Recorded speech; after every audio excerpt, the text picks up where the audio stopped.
राधा वल्लभ श्री हरिवंश। राधा वल्लभ श्री हरिवंश। वृंदावनेश्वरी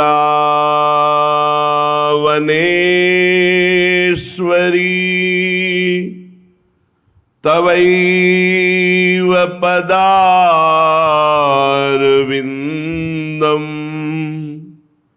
प्रेमामृतैकमकरन्द रसौघपूर्णम्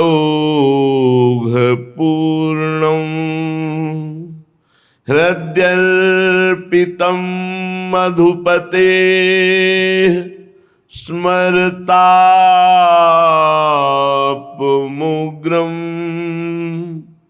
निर्वापयत् परम शीतलमाश्रयामि। परम शीतल माश्रयामि। श्री वृंदावन तो ही करूं प्रणाम। श्री वृंदावन तो ही करूं प्रणाम। रंग भरी केली करत जहाँ नित नित, रंग भरे श्यामा श्याम। रंग भरे श्यामा श्याम। श्री वृंदावन तो ही करूं प्रणाम। रंग भरो जमुना तीर सुहायो, रंग भरे राजत धाम। रंग भरी कुंजलता तरु पल्लव, शोभाति अभिराम। श्री वृंदावन तो ही करूं प्रणाम। रंग भरे खग मृग, रंग भरे द्रुमन पे टेरत राधा राधा नाम। रंग भरी ललित रागिनी गावत, रंग भरी सहचरी बाम। तो ही करो प्रणाम। श्री वृंदावन तो ही करो प्रणाम। भोरी हृदय रंग में बोरो, भोरी हृदय रंग में बोरो।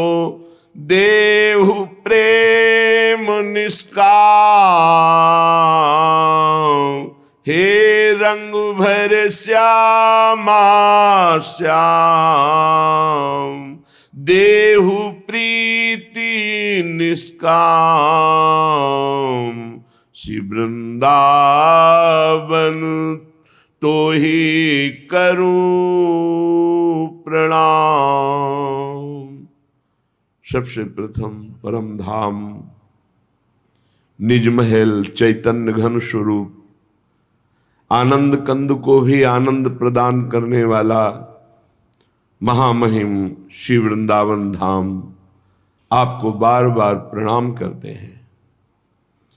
जहां प्रेम रंग में भरी हुई कुंजों में प्रेममयी केली रंग भरे श्यामा श्याम करते रहते हैं, जहां आसपास प्रेम स्वरूपा यमुना जी प्रवाहित है, जहां रंग भरे समस्त सहचरियां विराजती हैं, जहां अद्भुत अद्भुत प्रेम रंगमयी लताएं, तरु, पल्लव, पुष्प, भ्रमर, खग, मृग, पशु, पंछी सब, और सब जहां रंग भरे राधा राधा राधा ऐसा पुकारते रहते हैं।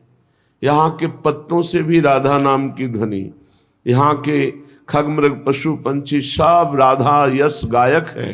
राधा यशो मुखर मत्त खगावली के रंग भरे अर्थात प्रेम रंग में भरे हुए यहाँ के खग, मृग, पशु, पंछी सब राधा राधा पुकारते रहते हैं। और ललित राग रागिनियों की परम प्रवीण स्वामिनी जी की सहचरियां स्वामिनी जी को प्रसन्न करने के लिए अद्भुत भाव, अद्भुत राग रागिनियों से गायन करती रहती है।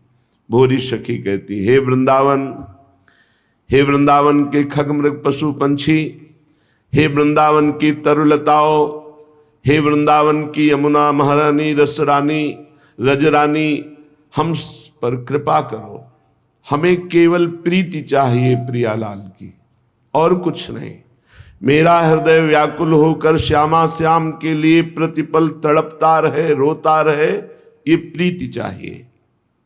अहो भाग्य जिनके हृदय की समस्त कामनाएं उपासना की धारा के प्रवाह में बह गई और एक चाह रह गई श्यामा श्याम की प्रीति की, श्यामा श्याम की सेवा की, श्यामा श्याम के सुमिरन की, श्यामा श्याम के मिलन की।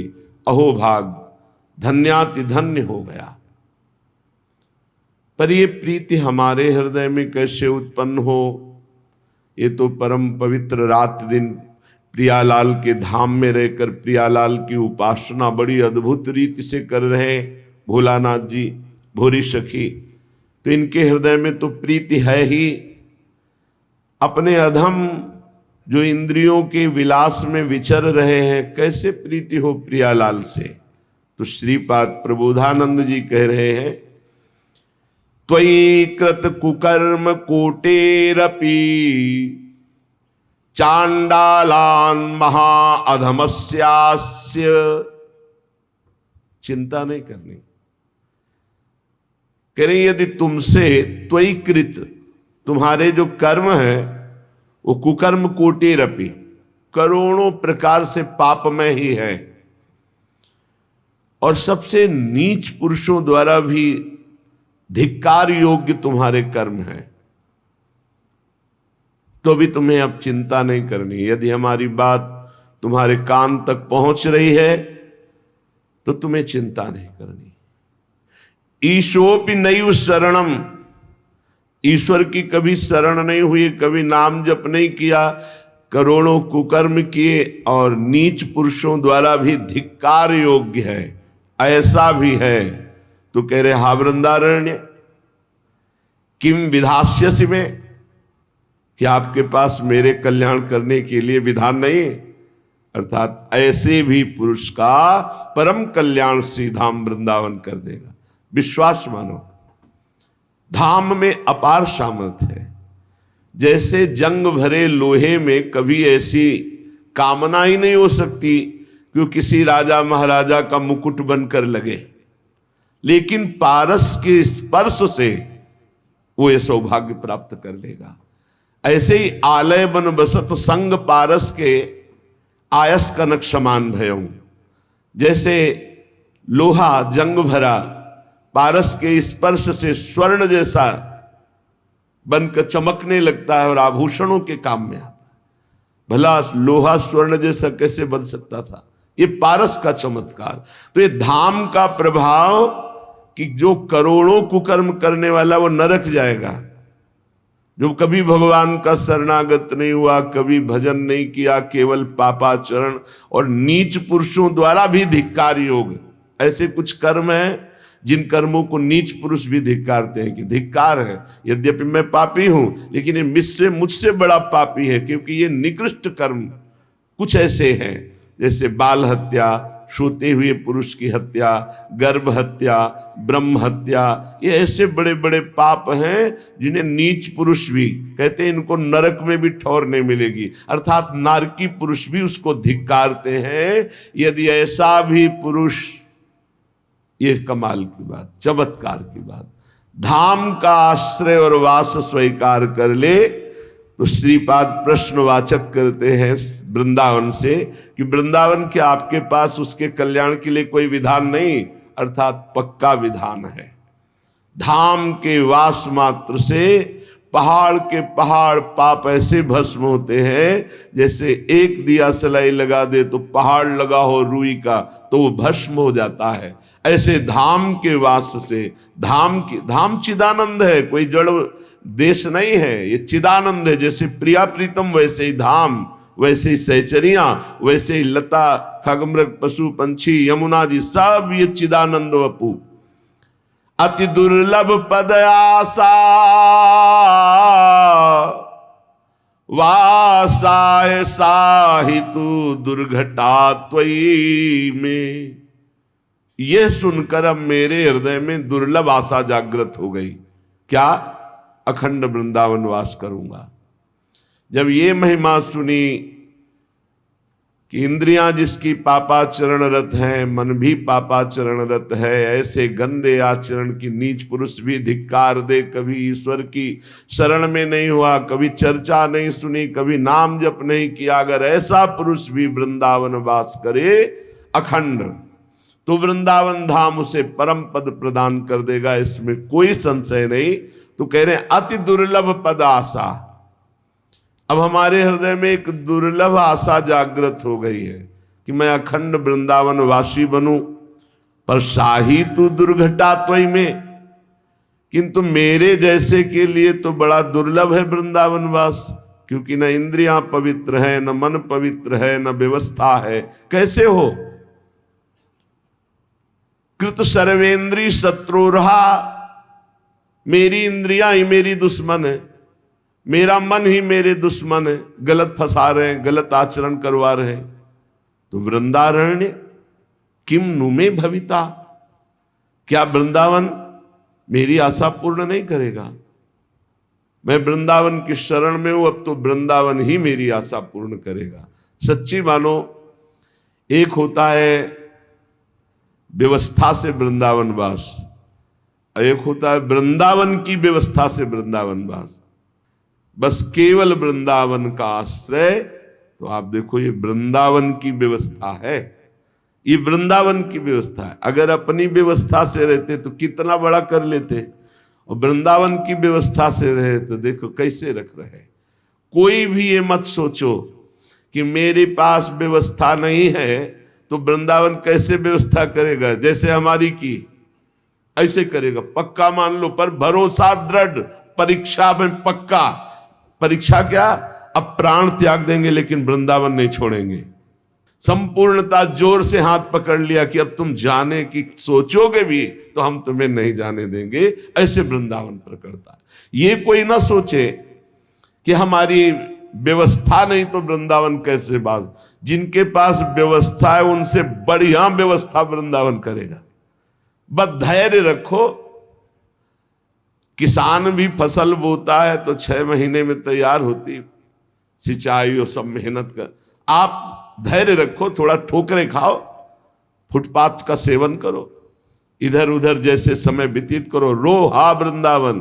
फिर जिस दिन सुन लेगा वृंदावन, वो ऐसी भारी व्यवस्था करेगा, कोई त्रिभुवन में नहीं कर सकता ऐसी व्यवस्था। क्या?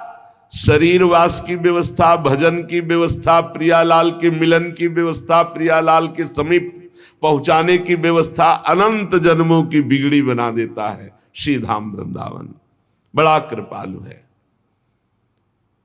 चलते हैं श्रीमद् भागवत, जो भगवान का वाङ्मय स्वरूप है।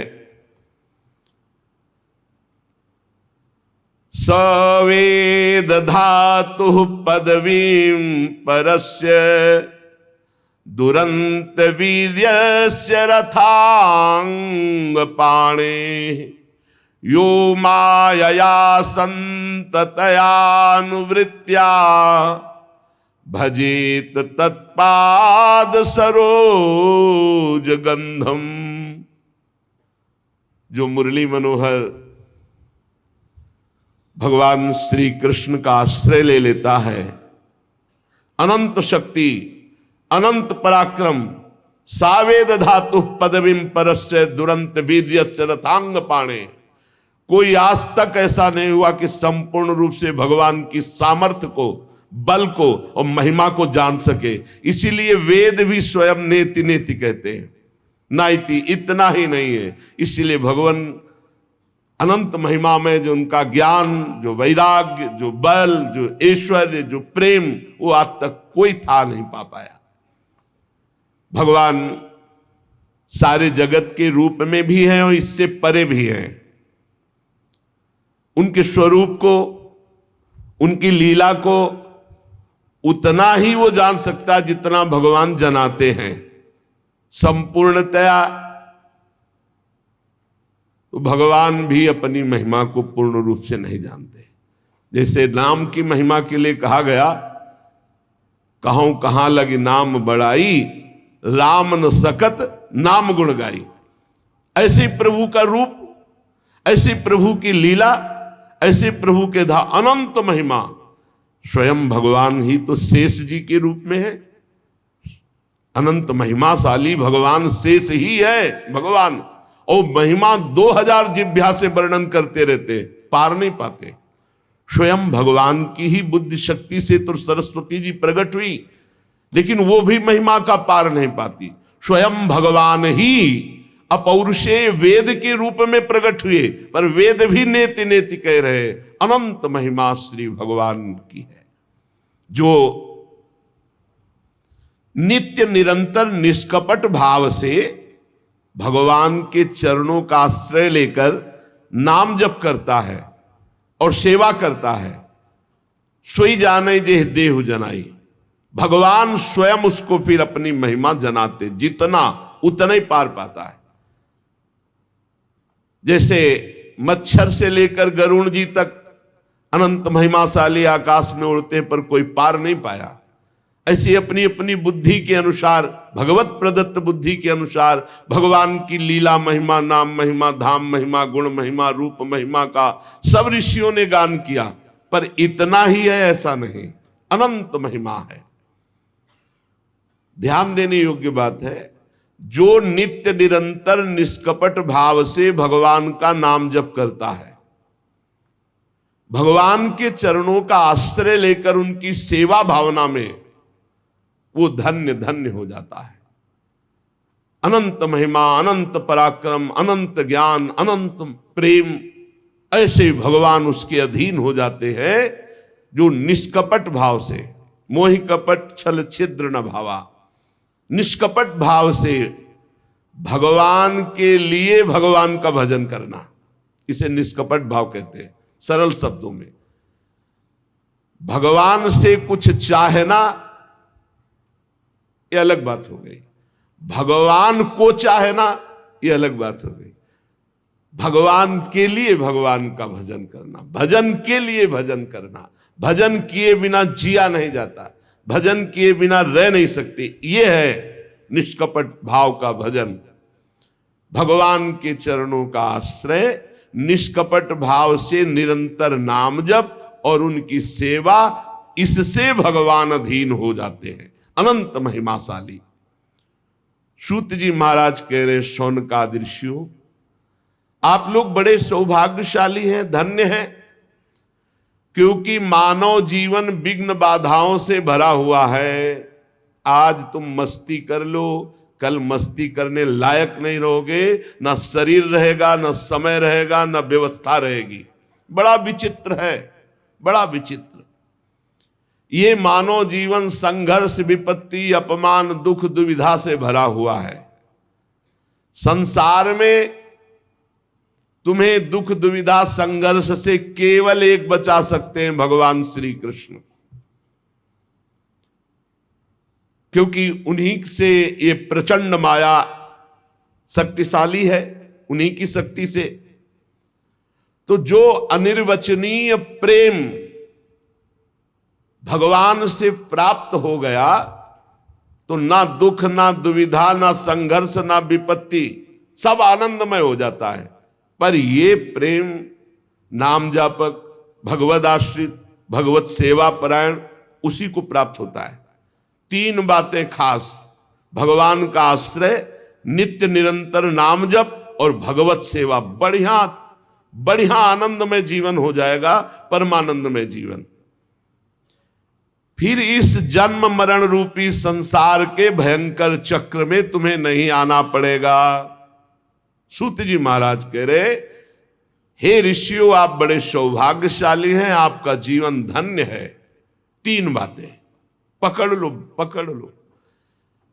निष्कपट भाव से निरंतर भगवान नाम जप और दृढ़ भगवान के चरणों का भरोसा, और जो भी कर रहे हो ये भगवान की सेवा, अपने कर्तव्य को भगवान की सेवा, बढ़िया। उसे फिर इस संसार चक्र में, जन्म मरण के चक्र में नहीं आना पड़ता।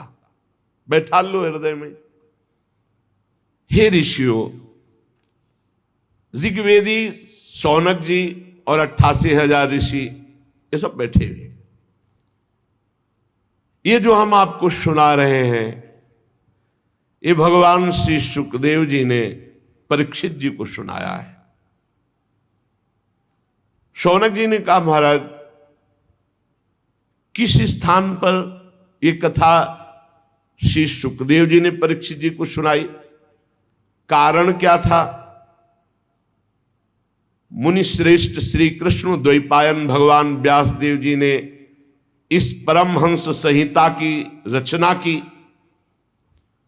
श्री सुखदेव जी महाराज तो बड़े योगी, समदर्शी, भेदभाव रहित और संसार निद्रा से जगे हुए महापुरुष हैं।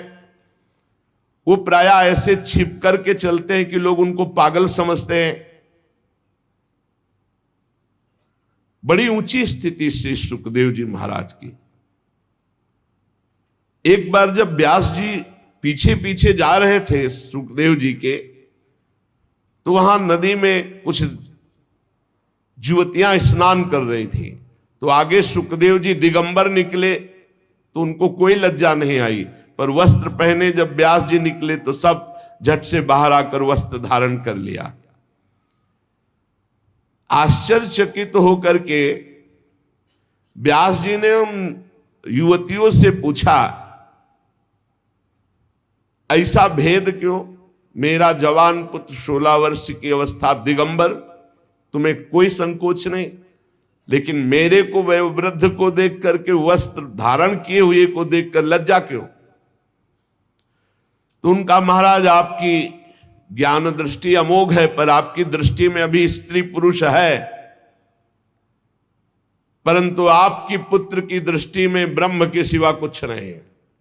इसलिए मुझे कोई लज्जा संकोच नहीं हुआ, और आपकी दृष्टि में स्त्री पुरुष है इसलिए लज्जा लगी और हमने वस्त्र धारण किया। व्यास जी से ऊंची स्थिति श्री सुखदेव जी महाराज की। तो ये ऐसे महापुरुष कैसे परीक्षित जी के पास पहुंच गए और कथा सुनाए?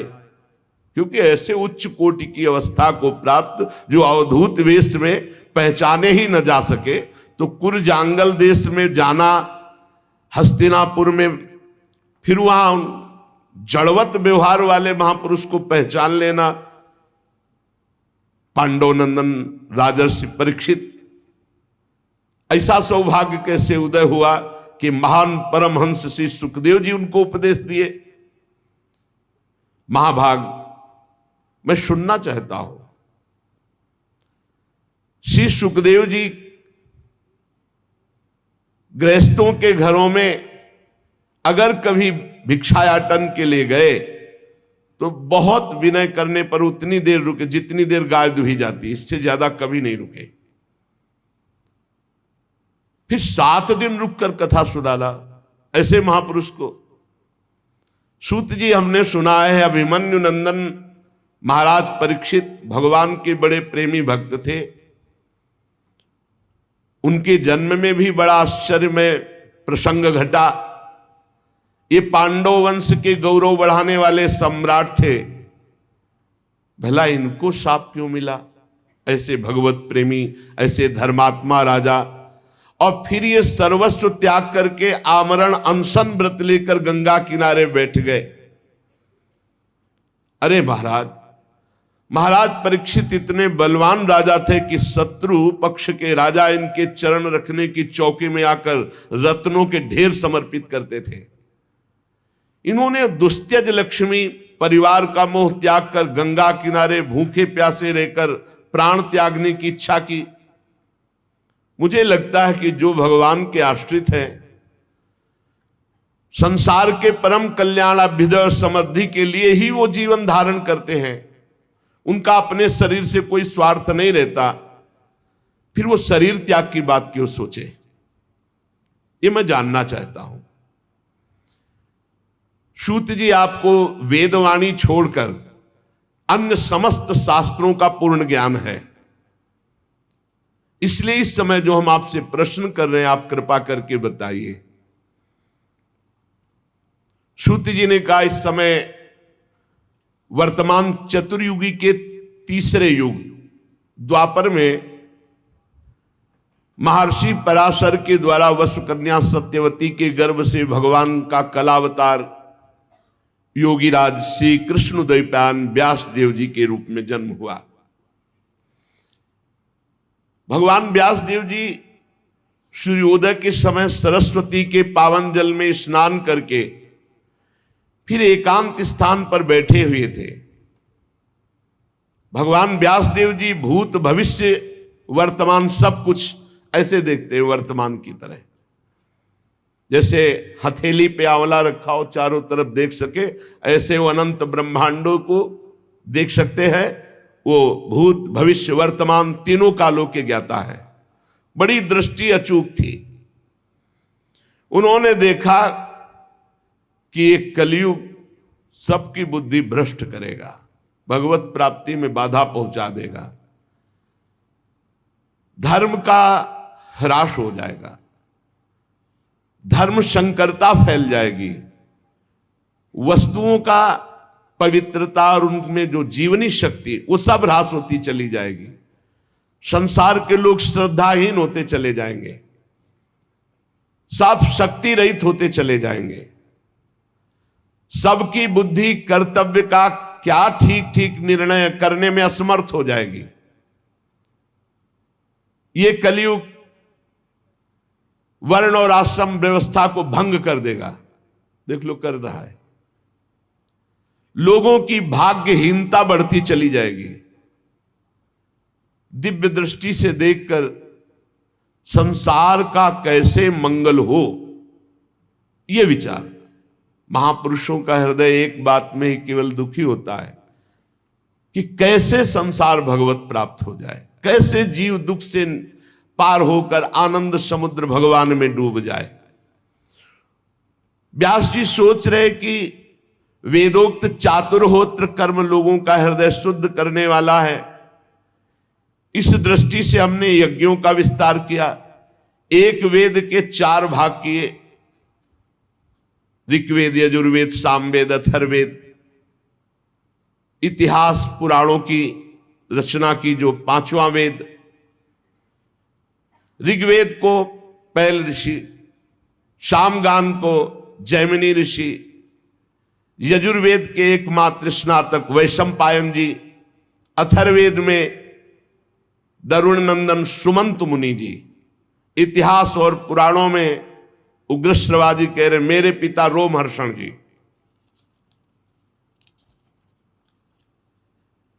इन सब का मैंने विभाग किया। व्यासदेव जी सरस्वती नदी के किनारे बैठे चिंतित हो रहे हैं, पर कलयुग आएगा तो वेद को पढ़ पाना, सिद्धांत समझ पाना बड़ा कठिन है। इसलिए कल्याण हो जाए ऐसे आचरणों में सब चूक कर बैठेंगे, क्योंकि ज्ञान नहीं रहेगा। अब उनका भी कल्याण हो जाए जिनकी ज्यादा बुद्धि काम नहीं करती, मन चंचल है, इंद्रियां भोगों में लगी हैं। भगवान व्यास देव जी ने विचार किया, वेदों का सार हमने पूरे महाभारत में रख दिया। कोई ऐसा सूत्र नहीं, कोई ऐसा श्लोक नहीं, किसी भी ज्ञान वैराग्य भक्ति का जो महाभारत में न रचा गया हो, सब कुछ है। पूरी शक्ति लगा करके हमने जीवों के कल्याण के लिए महाभारत की रचना की। फिर भी आज मेरे मन को शांति नहीं मिल रही। ऐसा लग रहा है कि सहज सरल मार्ग भी जगत के कल्याण के लिए हमने प्रकट नहीं किया। व्यास जी मनी मनी ऐसा विचार करके बड़े खिन्न हो रहे हैं। व्यास जी सोच रहे मेरी खिन्नता कब कैसे मिट सकती है। मैंने निष्कपट भाव से ब्रह्मचर्य व्रत धारण किया, वेदों का स्वाध्याय, गुरुजनों का, अग्नियों का सम्मान, महाभारत के रूप में पूरा वेद का रहस्य खोल दिया। मैं ब्रह्म तेज से संपन्न हूं और समर्थ हूं, फिर भी आज खिन्नता क्यों? हमें लगता है कि भगवान को प्रिय, भगवान की प्राप्ति कराने वाला सहज सरल मार्ग हमने अभी प्रकाशित नहीं किया, इसलिए मेरा हृदय खिन्न हो रहा है। भगवान व्यास देव जी इस प्रकार जब खिन्न होकर सोच ही रहे थे, तेभी देखा वीणा की झनकार करते हुए नारायण नारायण देवर्षि नारद जी। देवर्षि नारद जी को आया देखकर व्यास जी खड़े हो गए और देवर्षि नारद जी का पूजन किया। सुखपूर्वक वीणा पाणी भगवान नारद जी को विराजमान किया, पूजन किया। व्यास जी की तरफ देखकर नारद जी ने कहा, व्यास जी आपका शरीर एवं मन दोनों कर्म और चिंतन से संतुष्ट है ना? आपके शरीर से कर्म और आपके मन से चिंतन दोनों सही है ना? क्योंकि आपका इस समय खिन्न अवस्था दिखाई दे रही, या आपका चिंतन या कर्म, इसी से खिन्नता उदासीनता होती है। दोनों सही है ना? आपकी तो जिज्ञासा पूर्ण हो चुकी, आप ब्रह्मबोध संपन्न महापुरुष हैं। आपने जगत कल्याण के लिए महाभारत की रचना की, वेद का विभाग किया, सब सूत्र खोल दिए महाभारत में। सनातन ब्रह्म तत्व को भी खूब विचारा है आपने, जाना है, अनुभव किया है। फिर आपका जो आज हम दर्शन कर रहे हैं ठीक नहीं लग रहा। ये अकृतार्थ पुरुष की तरह आप खिन्न क्यों दिखाई दे रहे हैं? व्यास जी ने कहा, आपने मेरे विषय में जैसा देखा ठीक वैसा ही मैं खिन्न हूं। मेरा हृदय संतुष्ट नहीं है सब करके, पता नहीं क्या कारण है। हे देवर्षि नारद, आपका ज्ञान अगाध है, आप साक्षात ब्रह्मा जी के मानस पुत्र हैं, इसलिए मैं आपसे अपनी खिन्नता का कारण जानना चाहता हूं। आप सूर्य की भांति तीनों लोकों में स्वच्छंद भ्रमण करते हैं, कहीं रोक टोक नहीं। योग बल से आप प्राणवायु के समान सबके भीतर अंतःकरणों में क्या हो रहा है ये जान सकते हैं, सबके साक्षी। योगानुष्ठान नियम द्वारा परब्रह्म और शब्द ब्रह्म दोनों की पूर्णता ये आप में है। इसलिए आप कृपा करके बताइए कि मेरा मन खिन्न क्यों है? भगवान व्यास जी ने कहा। नारद जी ने कहा, व्यास जी एक शब्द में बोल दूं? आपने बहुत घुमा घुमा कर सब चर्चाएं की, लेकिन सीधी भगवत प्राप्ति की, भगवान की चर्चा नहीं की। जो एक मात्र भगवान की चर्चा, जो भगवान की प्राप्ति करा दे।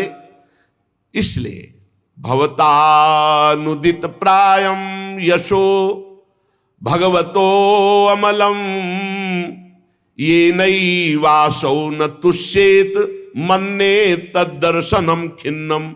आपके दर्शन की खिन्नता का कारण मैंने जान लिया। आपने एकमात्र सहज ऐसा उपाय नहीं रचा जिससे भगवान की महामहिमा का गान करते हुए भगवत प्राप्ति हो जाए। आपने धर्म का, अर्थ का, काम का, मोक्ष का, सबका वर्णन किया, वेदांत मोक्ष का है। लेकिन श्री कृष्ण प्रेम प्राप्ति, श्री कृष्ण की सहज में प्राप्ति, ऐसी महिमा का वर्णन थोड़ा थोड़ा वर्णन सब है। महाराज जिस वाणी से, चाहे वो रस भाव अलंकार आदि से युक्त क्यों न हो, जगत को पावन करने वाले भगवान श्री कृष्ण का यश गान नहीं होता, वो वाणी अपवित्र मानी जाती है, वो सुनने योग्य नहीं है। मानसरोवर के कमनी कमल वन में विहार करने वाले हंसों की भांति भगवत धाम में विहार करने वाले भगवत चरणारविंदाश्रित परमहंस कभी ऐसी वाणी नहीं सुनते। इसके विपरीत, जिसमें सुंदर रचना भी नहीं है, दूषित शब्द भी है, परंतु जिसका प्रत्येक शब्द भगवान श्री कृष्ण से जुड़ता है, वह वाणी जिसके कान में पड़ेगी सारे पापों का नाश कर देगी। क्योंकि संत पुरुष ऐसी ही वाणी का आदर करते हैं, श्रवण करते हैं, गान करते हैं, कीर्तन करते हैं। जिस निर्मल ज्ञान का आपने वर्णन किया, जिससे मोक्ष की प्राप्ति हो जाती है, यदि भगवान से प्रेम न हो, भगवान की प्रेम लक्षणा भक्ति उदित न हो, तो वो ज्ञान किस काम का। गोस्वामी जी ने भी कहा है, जोग कुजोग ज्ञान अज्ञानू, जहां नहीं राम प्रेम पर धानु। महाराज जो साधन सिद्धि दोनों दशाओं में अमंगल रूप है, वो कामना काम्य कर्म, जो भगवान को अर्पण नहीं किया गया, ऐसा निष्काम कर्म, ये सब व्यर्थ है, भगवान से संबंधित। महाभाग व्यास जी, आपकी दृष्टि अमोघ है, आपकी कीर्ति पवित्र है, आप सत्य परायण दृढ़ व्रत हैं, इसलिए आप संपूर्ण जीवों को कैसे बंधन मुक्त किया जाए, इसलिए खिन्न है। वो होगा केवल अचिंत शक्ति भगवान श्री कृष्ण के लीला चरित्रों का गायन और श्रवण करने से। जो मनुष्य भगवान के नाम और रूप लीला गुण धाम के सिवा और कुछ बोलना चाहता है, उसी समय माया उसे फांस लेती है। सेवक जी महाराज कह रहे हैं, तब सुख हरिवंश गुण नाम रसना रटत, और बहुवचन अति दुख दानी। हानि हरिवंश के नाम अंतर परे, लाभ हरिवंश उच्चरत बानी। उसी समय दुख घेर लेगा जब भगवत चर्चा के सिवा प्रपंच की बात करोगे, फंसा लेगा। कोई न कोई अपराध वाणी का बन जाएगा, किसी की निंदा, किसी की अवहेलना। देवर्षि नारद जी कहते, जब कोई मनुष्य भगवान की चर्चा के सिवा और कुछ बोलने की इच्छा करता है, उसी समय भगवान की माया उसको चक्कर में फंसा लेती है, उसकी बुद्धि अपवित्र हो जाती है। जैसे हवा के झकोरों से डगमगाती हुई डोंगी को कहीं भी ठहरने का ठौर नहीं मिलता, ऐसे भगवत विमुख बुद्धि चंचल होकर माया में भ्रमित हो जाती, उसे कहीं ठौर नहीं मिलता। भगवान अनंत, कोई विचारवान विवेकी पुरुष संसार की वार्ता छोड़कर भगवान की चर्चा करता है, संसार की बातें सुनना बंद करके भगवान की बातें सुनता है, और वो परमानंद का अनुभव करता है। इसलिए जगत के कल्याण के लिए अब आप भगवान की लीलाओं का गायन कीजिए। बड़ी जोर की बात देवर्षि नारद जी यहां कह रहे, त्यक्त्वा स्वधर्मम चरणाम्बुजम हरे, भजन पक्कोथ पते ततो यदि। बहुत जोर की बात है। यत्र क्वा वा भद्रमभूदमुष्य, किंको वार्थ आप तो भजताम स्वधर्मतः। जो अपने धर्म का त्याग करके भगवान की शरण में हुआ, मर गया, कोई भजन साधन नहीं बना। जैसे आज सुना आपने, और शाम तक शरीर पूरा हो गया, कोई भजन साधन नहीं बना। भजन न तो परिपक्व हुआ न साधन बना, तो बोले क्या उसका मंगल हो सकता है? अभी कोई साधना नहीं बनी, कोई भजन परिपक्व नहीं हुआ, क्या मंगल हो सकता है? नहीं, इतने मात्र से भगवत प्राप्ति, भगवान की शरण में हुए। त्यक्त्वा स्वधर्मम चरणाम्बुजम हरेर। ये बात समझना होगा कि अब तो सर्वधर्मान परित्यज्य मामेकम शरणम व्रज। जो भगवान ने आदेश किया अब मैं वही स्वीकार करता हूं। त्यक्त्वा स्वधर्मम चरणाम्बुजम हरेर, ये अंदर की बात है। आज सत्संग सुना और मन में निश्चय किया कि अब सब धर्म कर्म भगवान के लिए, अब तो मेरे जीवन का एकमात्र लक्ष्य श्री कृष्ण चंद्र, और मर गया। कोई साधन भजन नहीं हुआ। भजन न पक्कोथ पते ततो यदि, न भजन हुआ न कोई परिपक्व अवस्था आई तो क्या होगा? यत्र क्वा वा भद्र मभूदमुष्य, क्या उसका मंगल हो सकता है? बोले कदापि नहीं। सीधे शरणागति का फल, सीधे शरण की प्राप्ति। और जो धर्मानुष्ठान खूब कर रहा है, भगवान की शरण में नहीं, भगवान का भजन नहीं करता, तो बोले क्या कभी उसका मंगल हो सकता है? नहीं। क्यों? ऐसे ऐसे अपराध बन जाएंगे। मान लो एक वैष्णव निंदा बन गई तो पूरे जीवन का स्वधर्मानुष्ठान सब चाट लिया। साधु अवज्ञा तुरंत भवानी, कर कल्याण अखिल के हागी। भक्तन निंदा अति बुरी भूल करे, जिन कोई किए सुकृत बहु जन्म के क्षण में दारे खोए।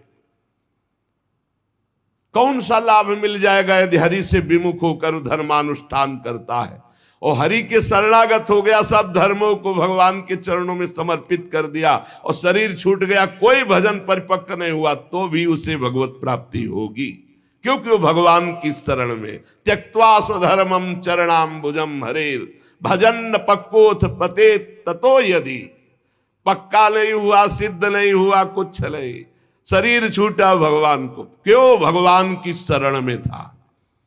भगवान का उभय भांति ते आनो, दोनों स्थिति में लाओ, चाहे वो कामना से हो चाहे निष्कामना से, चाहे जैसे भाव से हो। अगर मेरे शरण में आ गया तो भगवान करे कोटि विप्र बदला गए, जाहू आए शरण तजो नहीं था। इसलिए बुद्धिमान पुरुष को चाहिए कि भगवत आनंद की प्राप्ति के लिए, दुख निवृत्ति के लिए एकमात्र भगवान की शरण ले लो। भगवान खुद गीता जी में कह रहे, दैवी है सा गुणमयी मम माया दुरतया मामे ये प्रपद्यन्ते माया में ताम तरंत ते। जय घोष है, तर जाएगा। वही बात देवर्षि नारद जी कह रहे हैं। तिनके से लेके ब्रह्मा तक ऊंची नीची योनियां सब कर्म के फल स्वरूप हैं। ये स्वयं प्राप्त नहीं होती, कर्म के अनुसार प्राप्त होती है। लेकिन भगवान की शरण में हो जाए तो शरण मात्र से भगवत प्राप्ति, माया मुक्ति। शरण हो जाए, हृदय से हो जाए। संसार के विषय सुख में तो चीटा चीटी पशु पक्षियों को भी वही भोग सुख मिल रहा है जो तुम मनुष्य शरीर में, कर्म के अनुसार सब। लेकिन इस कर्म के चक्र से निकाल करके परमानंद की अनुभूति, ये तो त्यक्त्वा स्वधर्मम चरणाम्बुजम हरेर, ये भगवान श्री कृष्ण के चरणों के आश्रय से होगी। बहुत ध्यान देने योग्य बात है, इससे बहुत पुष्टता होती है। व्यास जी भगवान श्री कृष्ण के चरणों का आश्रय ले लिया, शरणागत हो गया वो जन, पर उसमें बुरा भाव अंदर अभी है। बहुत बहुत जोर की बात है, तो भी वो संसार में जन्म मृत्यु के चक्र में नहीं आएगा। ना वही जनो जातु कथन चनाब्रजेन मुकुंद सेव्य न्यवदंग संस्कृतिम स्मरन मुकुंदांग्युपगूहनम पुनर् विहातुमिच्छे नरसग्रहो यतः। बड़ी बात है, बड़ी बात है, इसी से मस्ती आती है। भगवान श्री कृष्ण के चरणारविंद का शरणागत सेवक हो गया और उसमें दैवात बुरा भाव है, बुरा भाव, धर्म विरुद्ध आचरण। तो बोले क्या वो अन्य मनुष्यों तरह दुर्गति को प्राप्त होगा? बोले ना, वो जन्म मृत्यु संसार में नहीं आएगा। ये है हमारे प्रभु की लात न प्रभु चित चूक किए की, करत सुरत सहवार ही की जय घोष है। संस्कृतिम चक्र में अब नहीं आ सकता, बुरा भाव भी है, पर भगवान का शरणागत। इसीलिए कहा गया है कि भगवान जो गीता जी में कह रहे कि साधुरेव समंतव्य, उसे मानो साधु है। साधु को साधु मानने के लिए नहीं कहा जाता, जो साधु नहीं है उसको साधु मान। मेरी शरण में आ गया पिचेत्सु दुराचारो भजते माम अनन्य भाग, साधुरेव समंतव्य सम्यक व्यवसिता ऐसा।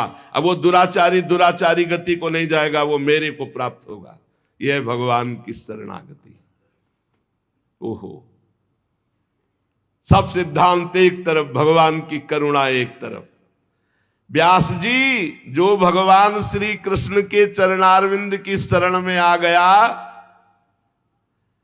दैवात का भी बुरा भाव उसके अंदर है, तो वो जन्म मृत्यु संसार चक्र में नहीं आएगा। बुरा होते हुए भी वो भगवान को प्राप्त हो जाएगा। क्यों? क्योंकि भगवान का आश्रय लिया। मुकदमा में फांसी की सजा पक्की, वकालत पक्की, न्यायाधीश पक्का, दस्तखत पक्के, लेकिन राष्ट्रपति ने माफ कर दिया, अब क्या करोगे? अब जज ये थोड़ी कहेगा कि घंटों सालों से हम दिमाग लड़ा करके फिर इसको निर्णय किया, आप रद्द क्यों कर रहे हैं? वकील कहें हम बहुत वकालत की है और ये पक्का दोषी है, तो राष्ट्रपति कहेंगे पक्का दोषी है पर हमने माफ कर दिया। अहम त्वाम सर्व पापेभ्यो मोक्षयिष्यामि मा शुचा, ये हमारे अखिल कोटि ब्रह्मांडों के अधिपति बोल रहे हैं। सर्वधर्मान परित्यज्य माम एकम शरणम व्रज। छाती फूल जाती है बात सुनकर। नहीं तो एक एक कर्म का बहुत बड़ा बड़ा हिसाब है। यहां कह रहे व्यास जी जो भगवान श्री कृष्ण के चरणारविंद की शरणागति स्वीकार कर ली, उसमें दैवात बुरा भाव, दैव कहते प्रारब्ध, प्रारब्ध के अनुसार बुरा भाव, तो क्या वो जन्म मृत्यु संसार चक्र में आएगा? कभी नहीं। जीत गए हम, जीत गए। इसीलिए कहते हैं भगवत प्राप्ति को समझो आप। जिसने भगवान के चरण कमलों का एक बार आश्रय ले लिया, फिर भगवान उसे कभी नहीं छोड़ते। ये मंगल बात। और जिसे चस्का लग गया भगवान के भजन का, भगवान की लीला कथा सुनने का, उसको कल्याण की फिक्र नहीं। कल्याण तो उसका हो गया जो बुरा भाव वाला भी है, लेकिन भगवान का शरण आश्रय ले लिया। अपिचेत्सु दुराचारो, कैसा मंगल भगवान की शरणागति है। मैंने तो आपको इशारा बताया है, आप तो खुद सब कुछ जानते हैं। देवर्षि नारद जी कह रहे हैं व्यास जी आप अपनी अमोघ दृष्टि का प्रयोग कीजिए। आप भगवान पुरुषोत्तम के कलावतार हैं। आपने अजन्मा होकर यह जन्म धारण किया है जगत मंगल के लिए। ये तपस्या, वेदाध्ययन, यज्ञानुष्ठान, स्वाध्याय, ज्ञान, दान, तीर्थयाटन, इन सबसे भगवत प्राप्ति नहीं। श्री कृष्ण लीला गुणों का गायन करके, श्री कृष्ण की शरणागत होकर श्री कृष्ण का नाम जप, ये भगवत प्राप्ति कराएगा। मैं तुम्हें अपने पूर्व चरित्र को बताता हूं। देवर्षि नारद जी कहते हैं ये पिछले कल्प की बात है, युग की नहीं, कल्प की बात है। मुझे तीनों काल का ज्ञान है। मैं वेदवादी ब्राह्मणों की एक दासी का लड़का था। ये पहले बहुत सुंदर गंधर्व थे, उपबर्हण, जो देवर्षि नारद जी अपनी कथा सुना रहे कि मैं पूर्व जन्म में दासी पुत्र था, उसके पहले उपबर्हण नाम के गंधर्व थे और बहुत ही सुंदर थे। इनको इतना सब पसंद करते थे, चाहे कोई भी हो, कि इनका दर्शन करना, इनसे संभाषण करना। चित्ररथ गंधर्व ने 50 दिव्य सुंदर अपनी पुत्रियों को, उपबर्हण को ब्याहा था। बड़े ही सुंदर थे ये। एक बार ब्रह्मा जी ने भी इनको अपनी सभा में गाने के लिए बुलाया, उपबर्हण को, भगवान का यश गाने के लिए। अब ये उस सभा में तो गए, बहुत रूपवान थे, जो देखे लुभायमान हो जाए। तो ये भगवान का यश न गा करके जो अप्सराएं और सब, तो रूप सौंदर्य सांसारिक गाने लगे। ब्रह्मा जी गए, सभा में बुलाए गए हो, हरि यश गान करने के लिए तुमने सांसारिक रूपों का गायन किया, इसलिए तुम दंड के अधिकारी हो, जाओ नीच योनि को प्राप्त हो। तुम्हें गर्व है अपने इस रूप का, जाओ तुम नीच योनि को प्राप्त हो। शाप सुनते तत्काल शरीर क्षीण हो गया, नष्ट हो गया। और ये कालांतर में द्रुमिल गोप की पत्नी कलावती के गर्भ से प्रकट हुए। किसी कारण से द्रुमिल गोप जब पधार गए तो कलावती इनको एक लेकर, साधु सेवी ब्राह्मण थे, उनके यहां दासी भाव से रहकर इनका पालन पोषण करने लगी। तो वही कह रहे हैं कि मैं पिछले कल्प के अपने पूर्व जीवन में वेदवादी ब्राह्मणों की एक दासी का लड़का था। वर्षा ऋतु में चातुर्मास्य जैसे चल रहा है, तो महात्मा जन एक स्थान पर 4 महीने टिकते, प्रायः ऐसा था। पहले से वो स्थान देख लेते थे कि जहां 4 महीना भिक्षा मिलेगी, और वो 4 महीना वर्षा में एक जगह रहते थे। वो जब देव उत्तिष्ठिनी एकादशी आती है, तब फिर सब चातुर्मास पूर्ण करके भ्रमण करते थे। तो ऐसा ही उन ब्राह्मण के यहां चातुर्मास करने बड़े महात्मा जन आए। तो उन ब्राह्मण ने मुझको, मेरी बाल्यावस्था थी, देवर्षि नारद जी कह रहे, उन संतों की सेवा में नियुक्त कर दिया। देखो, संत सभा में अपराध किया, ब्रह्मा जी की सभा संत ही सभा तो है, तो नीची गति को प्राप्त हुई। अब यहां संत सेवा, तो सर्वोत्तम गति को प्राप्त होंगे। मुझे संत सेवा में नियुक्त कर दिया गया। ये बड़ा सौभाग्य होता है जब संत सेवा का अवसर मिले, उनके चरण धोने का, उनको परोस के पवाने का, उनकी जूठल पत्तल फेंकने का, उनकी पत्तल से जूठे किनका लेकर, बड़ा इससे जो भगवत प्रेमी महात्मा, ये संसारिक लोग उपहास करेंगे, न मत सुनना, ये संसार के रजोगुणी लोग नहीं जानते हैं। बातुल भूत विवश मतवारे, ये ते नहीं बोले बचन विचारे, तिनकर कहा सुने नहीं काना। अहो भाग्य, संतों का चरणामृत मिले, संतों की जूठी पत्तल से एक एक कण उठा के पाने का। आप खुद अनुभव करके देख लेना कैसा हृदय होता, रोने का मन होगा प्रभु के लिए जब संतों की जूठन मिलेगी। यद्यपि मैं बालक था, पर मैं संतों के सामने बहुत सौम्य होकर रहता, चंचलता नहीं करता। बालक था इसलिए हमारी इंद्रिय विषय भोग संबंधी कोई चेष्टा ही नहीं थी, और खेल कूद में मेरी रति नहीं थी। तो संत मुझे बहुत पसंद करते, क्योंकि शांत भाव रहना, उनकी आज्ञा में रहना, उनकी सेवा में। तो सब संत हमें सेवा देते, ए पानी ले आ, ए ऐसा। मेरा शील स्वभाव देखकर समदर्शी सब संतों ने हम पर बड़ी कृपा की। उच्छिष्टले पान अनुमोदितो द्विजयी, सकृष्म भुंजे तदपास्त किलविषा। देख लो, मुझे संतों की जूठी पत्तल फेंकना, उनके पात्र मार्जन करना और उसमें लगा हुआ जूठन निकाल के एकत्रित करके खाना, इससे क्या हुआ? भुंजे तदपास्त किलविषा, जितने पाप थे सब भस्म हो गए। ये बड़ी बात है, ये बड़ी बात है। सब जनों को यही समझाते, जबरदस्ती आ गए, चलो संत सेवा में, चलो संत सेवा करो, चाहे आपको दोना पत्तल फेंक, कुछ भी करो, संत आ रहे हैं, आप इत्र छिड़को, संत आए उनके चरण धो, एक रुमाल से पूछो, एक उनकी आरती करो, एक चंदन लगाओ, बैठा लो, भगवान की तरह उनको पवाओ, और जब पा के चले तो उससे जूठन उठाओ, एक एक किनका उठाकर एकत्रित करके पाओ। तो कह रहे सत्कृष्ण भुंजे तदपास्त किलबिषा, सारे पाप भस्म हो गए। जो बर्तनों में पात्र में लगी हुई जूठन होती उसको एकत्रित कर लेता और एकांत में उसे पाता तो भगवान के लिए रोना आता, हृदय से सारे पाप नष्ट हो गए। अब तो रोज यही सौभाग्य मिलता चातुर्मास्य भर संतों की कथा सुनना, बैठकर उनकी जूठन पाला, उनकी सेवा करना।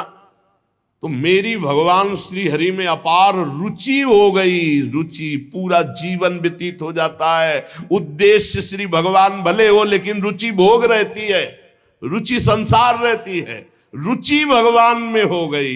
ये संतों का जूठन, संतों के वचनामृत श्रवण का। प्यारे व्यास जी, संतों के संग में जब भगवान की लीला कथा होती तो मैं एकाग्रता पूर्वक सुनता और रोता, क्योंकि हृदय पवित्र हो रहा है। मेरी भगवान में अपार प्रीति होने लगी, भगवान में रुचि, महात्माओं की सेवा से मेरी बुद्धि भगवान में अचल हो गई। ये बहुत बड़ी बात, बुद्धि का भगवान में अचल हो जाना। अब उस बुद्धि में शुद्ध ज्ञान जागृत हुआ। बालक ही हैं अभी, ये संपूर्ण संसार असत है, ये ब्रह्म स्वरूप में कल्पित है, ये सत्य नहीं है। मैं ऐसा देखने लगा, ये बहुत ऊंची स्थिति। इस प्रकार शरद और वर्षा, इन दो ऋतुओं में तीनों समय महात्माओं का चरण धोना, महात्माओं की जूठन पाना, महात्माओं के वस्त्र धोना, उनके पास बैठकर भगवान की चर्चा सुनना, मेरे चित्त से रजोगुण तमोगुण का पूरा नाश और विशुद्ध त्रिगुणातीत भक्ति का प्रादुर्भाव हो गया। तस्यैवं मेनुरक्तस्य प्रसितस्य हतैन सह श्रद्धानस्य बालस्य दान्तस्यानुचरस्य च। मेरा संतों में बड़ा अनुराग हो गया, बड़ी प्रीति हो गई। मैं विनय पूर्वक संतों से यदि कुछ लेना है तो दैन्य, जैसे भगवान को दैन्य प्रिय से संतों से मैं विनय पूर्वक बर्ताव करता। संत जन मेरी श्रद्धा, मेरा संयम, मेरी विनम्रता, आज्ञाकारिता, ये देख करके बहुत प्रसन्न हुए। जब जाने का समय हुआ तो मैं सब संतों के चरणों में लौटकर रोया कि अब कैसे जीऊंगा। 4 महीने आपका सानिध्य, चरणामृत, वचनामृत, उच्छिष्टामृत। उनमें से जो एक महापुरुष थे वे एकांत ले गए और उन्होंने भगवान के गुरुहितम ज्ञान का हमें उपदेश किया, जिसका उपदेश आगे भगवान ने उद्धव जी को किया है एकादशी स्कंद में। भगवान श्री कृष्ण के माया के प्रभाव को मैं जान गया। अब तो कुछ अच्छा नहीं लगा, कैसे भगवान मिले, कैसे भगवान का दर्शन। सत्य संकल्प व्यास जी पुरुषोत्तम भगवान श्री कृष्ण के प्रति समस्त कर्मों को समर्पित कर देने से और निरंतर भगवान की स्मृति से तीनों तापों का नाश करने वाला शुद्ध ज्ञान प्रकट हो जाता है। वो मेरे हृदय में प्रकट हो गया। अब तो जन्म मृत्यु चक्र में डालने वाली माया का मेरे ऊपर कोई प्रभाव नहीं। बड़ी प्रसन्नता हृदय में, पराभक्ति का प्रादुर्भाव। अब प्रभु का नाम, गुण, स्मरण, बस यही चल पड़ा। प्रभु का नाम जप रहे, प्रभु की लीला गायन कर रहे, प्रभु का स्मरण कर रहे। कभी कभी एकांत में, हे प्रभु मैं आपको नमस्कार करता हूं, हे प्राणाधार आपका कैसे साक्षात्कार होगा, ऐसे प्रार्थना करता।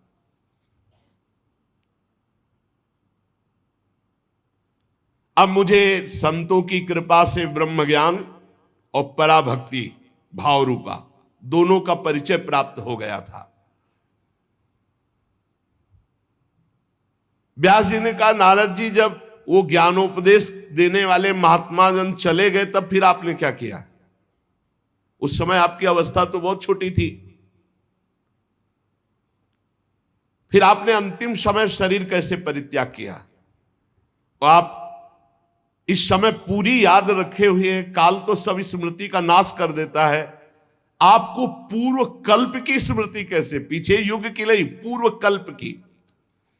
देवर्षि नारद जी ने कहा, जब मुझे ज्ञान देने वाले महात्मा गण चले गए तो मैं भगवान का नाम जब, भगवान का ध्यान, भगवान का स्मरण करते हुए, बहुत छोटी अवस्था थी, समय व्यतीत कर रहा था। मैं अपनी माँ का इकलौता लड़का था, वो मुझे बहुत प्यार करती थी, ये मुझे पच नहीं रहा था, ये मुझे पच नहीं रहा था कि माँ मुझे प्यार कर रही।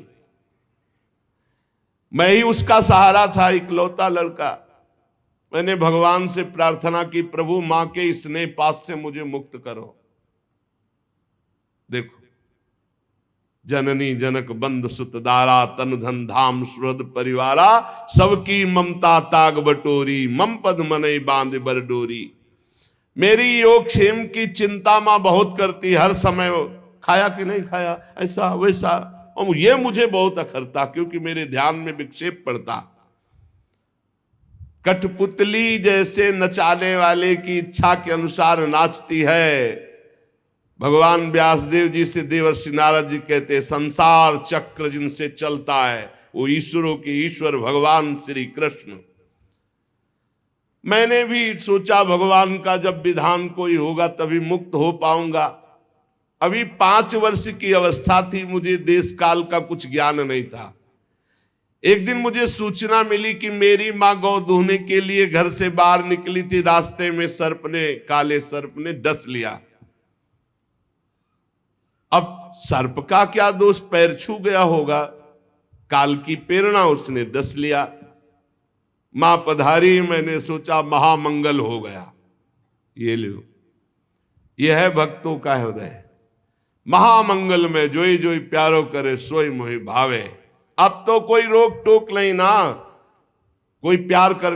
भक्तों को डर किससे लगता है जानते हो? नफरत करने वालों से नहीं, प्यार करने वालों से। जो भगवान के प्रेमी जन होते हैं वो अपमान, तिरस्कार, निंदा करने वालों से कभी डरते नहीं, लेकिन प्यार करने वाले से डरते हैं। श्रद्धावान जो, कहीं हमारी चित्त वृत्ति इधर न चली जाए। नारद जी ने कहा, महामंगल, महामंगल, बड़ा अनुग्रह है, और चल पड़े उत्तर दिशा की ओर। बस चलते ही गए, नगर, गांव, देश, खाने, खेड़े, नदी, इन सबको पार करते हुए आगे देखा बड़ा शीतल जल, जो जलाशय विशाल है, कमल खिले हुए हैं, पक्षी कुहुक रहे, भौरे मड़रा रहे। बालक 5 वर्ष का अकेला ही इतना लंबा मार्ग तय करके, नरकट, बांस, सेठा, कुश, कीचक, ऐसे जंगल में, वहां सांप, उल्लू, सियार, भयंकर जीवों का घर, पर मुझे भय नहीं लगा क्योंकि मैंने जान लिया था कि वही होगा जो श्री कृष्ण रचे हैं। मुझे जोर से प्यास लगी थी, बालक था ही, इंद्रियां शिथिल हो गई थी, भूखा भी था। अब उस बढ़िया सरोवर में स्नान किया और जलपान किया, थकावट मिट गई। पास में देखा विशाल एक पीपल का वृक्ष था, वहीं जाकर आसन लगाया और बैठ गया। भयावह जंगल, पर जैसा संत महात्माओं ने मुझे बताया था भगवान का स्वरूप, वैसे ही मन ध्यान करने लगा। एकांत भक्ति भाव, वशीकृत चित्त द्वारा जे भी आर्त भाव से भगवान को पुकारा, मेरे नेत्रों में आंसू, शरीर में रोमांच और भाव में भगवान प्रकट हो गए। भगवान ये व्यास जी उस समय मुझे कैसे तुम्हें बतावें जो आनंद प्रकट हुआ भगवान के प्रकट होने पर। रोम रोम पुलकित हो गया, हृदय शीतल शांत हो गया, आनंद की बाढ़ आ गई और मुझे तनिक भी ध्यान नहीं रहा मैं कौन हूं, कहां हूं, कैसा हूं। भगवान का ऐसा सुंदर रूप, मेरा मन लुभायमान हो गया। बस अभी आनंद ले ही रहा था कि सहसा रूप अंतर ध्यान हो गया। अब तो आसन से उठ खड़ा हुआ, विकल हो गया, चिल्ला चिल्ला कर रोने लगा। बहुत बार आसन लगाया, ध्यान धरने की चेष्टा की, पर वो रूप नहीं आया। बार बार विकल होकर भगवान को पुकारा, अब इस रूप के बिना मैं जी नहीं सकता। अतृप्त हो गया, अशांति बढ़ गई, कैसे प्रभु का रूप अब दोबारा देखे। वन में भटकने लगा तो आकाशवाणी हुई, खेद है, इस जन्म में अब तुम दोबारा दर्शन नहीं कर सकते। अध कचरे योगी को मेरा दर्शन असंभव। ये मैंने तुम्हारा चित्त लुभायमान करने के लिए अपनी तरफ से दर्शन दिया है। ऐ निष्पाप बालक, तुम बस इसी रूप का ध्यान करते हुए निरंतर मेरा नाम जप कर और शरीर की आयु पूरी होने का इंतजार कर। अब तुझे कोई वासना नहीं फंसा पाएगी। अल्पकाल में संत सेवा से तुम्हारी चित्तवृत्ति परम पवित्र हो गई, इसीलिए संत सेवा से प्रभावित होकर मैंने तुम्हें दर्शन दिया, ये तुम्हें लुभायमान करने के लिए। अब तुम्हारा यह शरीर जब छूटेगा तो तुम मेरे दिव्य पार्षद देवर्षि नारद के रूप में जन्मोगे, प्रकट होगे। ये भगवान ने कहा। तुम्हारा दृढ़ निश्चय कभी नहीं टूटेगा। सृष्टि का प्रलय हो जाने पर भी तुम्हें एक एक बात की स्मृति रहेगी। मैं हर समय तुम्हें देख रहा हूं, तुम निश्चिंत रहना, बस मेरे ध्यान में, मेरे भजन में शरीर छोड़ो और आओ, मैं दिव्य पार्षद रूप तुम्हें प्रदान करूंगा। मैंने आकाशवाणी जिस दिशा से हुई थी झुककर प्रणाम किया। बस लज्जा संकोच छोड़कर भगवान के नाम का कीर्तन करता हुआ समय व्यतीत करता, कब शरीर छूटे। स्पृहा, मद, मत्सर ये सब नष्ट हो चुके थे। अब तो काल की प्रतीक्षा करता हुआ केवल विचरण करता। भगवान की कृपा से मेरा हृदय कृष्ण प्रेम से भर गया। जैसे बिजली कौंधती ऐसे अचानक मृत्यु आई और मेरे शरीर को नष्ट कर दिया। जे भी शरीर नष्ट हुआ तो सीधे भगवान के समीप गया और भगवान ने मुझे दिव्य चिदानंदमय देवर्षि नारद शरीर दिया। ये पांच भौतिक नहीं है, ये चिदानंद है। त्रिभुवन में कहीं भी वायु के समान देवर्षि नारद जी जाते और कभी मृत्यु नहीं होनी। प्रारब्ध कर्म पांच भौतिक शरीर में होते हैं, चिदानंद में नहीं। सबको चिदानंद मिलता है जो भगवान के निजन होते हैं, जैसे दास्य, सख्य, वात्सल्य, गोपी, सहचरी, ये सब चिदानंद स्वरूप। जब भगवान नारायण कारणों प्रणयकालीन समुद्र के जल में शयन करते हैं, उस समय भगवान ब्रह्मा जी सारी सृष्टि को समेट के, जैसे दुकानदार अपनी पूरी दुकान को समेट के घर जाता है, ऐसे सब समेट के भगवान की श्वास के साथ उनके उदर में जाके पूरी सृष्टि लेके शयन करते हैं। 1000 चतुर्युगी बीत जाने पर जब ब्रह्मा जी जगते तब सृष्टि करने के लिए तीनों लोकों के जीव सब बाहर आ जाते हैं। फिर दुकान फैला दी। ये ऐसे ही चल रहा है। मैं भगवान की कृपा से बैकुंठ से लेकर अनंत जितनी रचना है सब में बिना रोक टोक के विचरण करता हूं। मेरा कभी एक क्षण के लिए भी भगवान का भजन नहीं छूटता। और भगवान ने मुझे अपने कर कमल से स्वर ब्रह्म ये वीणा दी है, और इस वीणा में सा रे गा मा पा ध नी, सा सडज, र ऋषभ, गा गांधार, मा मध्यम, पा पंचम, धा धैवत, और ना निषाद, ये सातों स्वर, सातों राग, ये सब विराजमान है इस वीणा में। षडज, ऋषभ, गांधार, मध्यम, पंचम, धैवत, निषाद, सा रे गा मा पा ध नि। ये विभूषित दिव्य वीणा है। इसमें मैं भगवान के नाम का और लीलाओं का गायन करता रहता हूं, और जब चाहता हूं उसी समय प्रभु प्रकट होकर मुझे दर्शन देते हैं। जब जब जहां पुकारा भगवान वहीं है। कैसा सौभाग्य, ये भजन का फल। तुरंत बुलाने पर तुरंत आकर भगवान हमें दर्शन देते। देवर्षि नारद जी कहे तुरंत। आहूत यु में शीघ्रम दर्शनम याति चेतसी।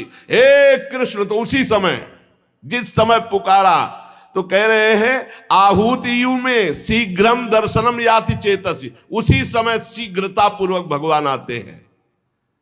जिन लोगों का चित्त निरंतर विषय भोगों की कामना से आतुर हो रहा है, उनके लिए बात समझना भी बड़ा कठिन होगा। लेकिन यदि वो भी नाम जप करने लगे, भगवान की लीलाओं का गायन करे, तो मेरा अपना अनुभव है कि इसी से उनको भगवत प्राप्ति हो जाएगी। ये काम और चोट, लोभ की, मोह की, क्रोध की, ऐसी बार बार दे रहे हृदय में। भगवान के नाम जप से और लीला गायन से जैसी शांति मिलती, वैसी किसी और साधना से नहीं। बार बार इस बात को पकड़ लो। यम नियम आदि योग मार्गों से वैसी शांति नहीं मिलती। व्यास जी, आप निष्पाप हैं।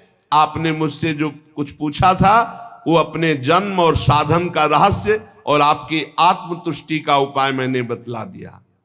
श्री सूत जी कहते हैं, शौनकादि ऋषियों, देवर्षि नारद जी व्यास जी से इस प्रकार कहकर जाने की अनुमति ली और वीणा में तान छेड़ते हुए, स्वच्छंद विचरण करते हुए भगवान का नाम गुण। नारद जी हर समय भगवान का नाम, वो धन्य भाग है उस महाभागवत को जिसकी जिह्वा पे नाम चल रहा है। आहा, अहो देवर्षि धन्योयम यत् कीर्तिम सारंग धन्वना गायन माद्यन निदम तंत्र्या रमयत्यातुरम जगत। हर समय वीणा में नारायण नारायण नारायण नारायण और भगवान की लीलाओं का गायन। धन्य है ये देवर्षि नारद जो सारंग पाणी भगवान श्री हरि की कीर्ति, उनका नाम हर समय आनंद मगन होकर गाते हैं और त्रिभुवन में जिधर जाते हैं उधर मंगल करते हैं, त्रिताप का नाश करते हैं। श्री शौनक जी ने पूछा, सूत जी, सर्वज्ञ एवं सर्वशक्तिमान भगवान व्यास देव जी ने जब नारद जी का ये वचन सुना, फिर उनके चले जाने पर उन्होंने क्या किया? श्री सूत जी ने कहा, ब्रह्म नदी सरस्वती के पश्चिम तट पर शाम्याप्रास नामक एक आश्रम है। वहां ऋषियों के यज्ञ चलते ही रहते हैं। वहीं व्यास जी का अपना आश्रम है। उसके चारों ओर बेर का सुंदर वन है। उस आश्रम में बैठकर उन्होंने आचमन किया, बद्रीवन, और स्वयं अपने मन को समाहित किया। उन्होंने भक्ति योग के द्वारा अपने मन को पूर्णतया एकाग्र और निर्मल करके आदि पुरुष परमात्मा और उनके आश्रय में रहने वाली माया को देखा, जिस माया से मोहित होकर ये जीव तीनों गुणों से अतीत होने पर भी अपने को त्रिगुणात्मक मान लेता है और इस मान्यता के कारण भारी दुख भोगता है, जन्म मरण आदि। इस अनर्थों की शांति का साक्षात साधन है केवल भगवान का निरंतर चिंतन। पकड़ो, संपूर्ण माया से बचने का एकमात्र उपाय है निरंतर भगवान का भजन, निरंतर चिंतन। परंतु संसार के लोग इस बात को नहीं जानते हैं। यही कारण है कि उनकी दुर्गति होती है। बात पकड़ लो। इसीलिए बहुत सरल भावों से भगवान की महिमा, भगवान के सिद्धांत जिसमें भरे पड़े हैं, ऐसे श्रीमद् भागवत की संहिता की रचना की भगवान व्यास देव जी ने। इसके श्रवण मात्र से पुरुषोत्तम भगवान श्री कृष्ण के प्रति परम प्रेममयी भक्ति हो जाती है। जो निरंतर भगवान की भक्ति से हृदय भरा रहता है, उसका परिचय होता है कि निरंतर भगवत स्मरण परायण। भक्ति का क्या स्वरूप है? देवर्षि नारद जी ने बताया, तदर्पिता अखिलाचारिता तद्स्मरणेन परम व्याकुलते थे। हर समय भगवान के स्मरण में इतना मगन है कि स्मरण छूटने का आभास मात्र हो जाए तो परम व्याकुल हो जाए, और हर आचरण भगवान को समर्पित, यही परम भक्ति योग है। जो ये भक्ति योग धारण करता है तो उसका शोक नष्ट हो जाता है, मोह नष्ट हो जाता है, भय नष्ट हो जाता है, विकार नष्ट हो जाते हैं, वो निर्विकार हो जाता है। इस महान भागवत संहिता को अपने प्रिय श्री सुखदेव जी को पढ़ा, क्योंकि यही अधिकारी दिखाई दिए भगवान व्यास देव जी को। शौनक जी ने पूछा, सुखदेव जी तो अत्यंत निवृत्ति परायण है, वो आत्मा में रमण करते रहते हैं, उनको पढ़ने लिखने का ग्रंथ अभ्यास का कैसे भाव आ गया? 18,000 श्लोक पढ़े कैसे? वो तो अपने स्वरूप में रमण करते हैं। श्री सूत जी ने कहा, जो लोग वास्तविक ज्ञानी हैं, जिनकी अविद्या की गांठ खुल गई है, ऐसे आत्माराम पुरुष भी भगवान श्री कृष्ण की हेतु रहित भक्ति किया करते हैं, क्योंकि भगवान के गुण ही ऐसे हैं। भगवान के गुण बड़े बड़े सिद्ध आत्मारामों को भी आकर्षित कर लेते हैं। श्री सुखदेव जी तो भगवान के भक्तों के अत्यंत प्रिय और स्वयं भगवान वेदव्यास के पुत्र हैं। भगवान के गुणों ने उनके हृदय को अपनी ओर खींच लिया और वो विवश होकर के श्रीमद् भागवत का अध्ययन किया।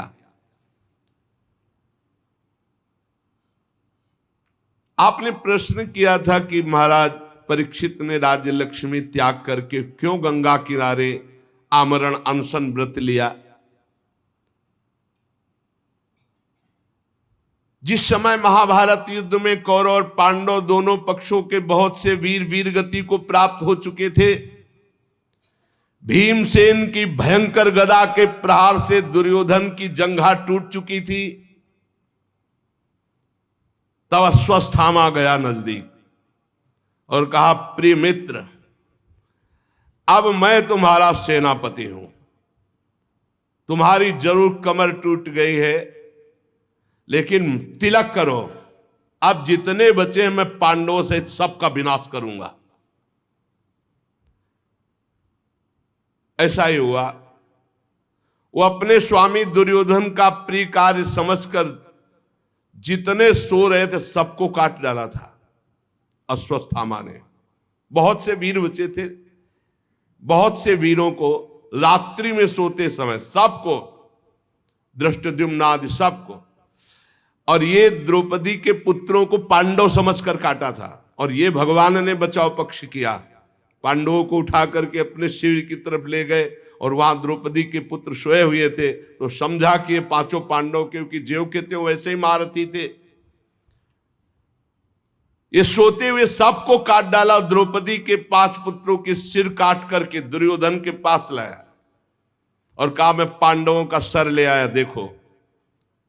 तो उनका भीम का सर लाओ। तो भीम का सर, भीम के जो पुत्र थे उन 5 में उनका दिया, जे भी दबाया तो फट गया उनका हेड।